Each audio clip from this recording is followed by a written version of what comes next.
Copyright disclaimer under Section 107 of the Copyright Act 1976. Allowance is made for fair use for purposes such as criticism, comment, news reporting, scholarship, and research. Fair use is a use permitted by copyright statute that might otherwise be infringing. Nonprofit, educational, or personal use tips the balance in favor of fair use.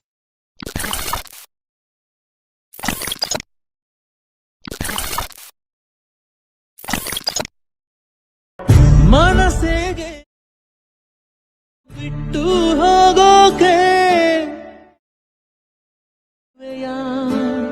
ಕಾರಣ ಹೇಳು, ಒಬ್ಬನ್ನೇ ಬಿಟ್ಟು ಒಪ್ಪಿಗೆ ಕೇಳಿದೆಯಾ ಪಾಪಿ ನಾನು ಪುಣ್ಯ ನೀನು.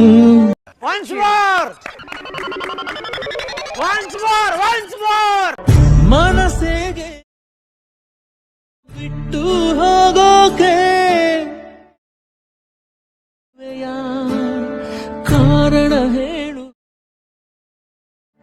ಒಬ್ಬನ್ನೇ ಬಿಟ್ಟು ಒಪ್ಪಿಗೆ ಕೇಳಿದೆಯಾ ಪಾಪಿ ನಾನು.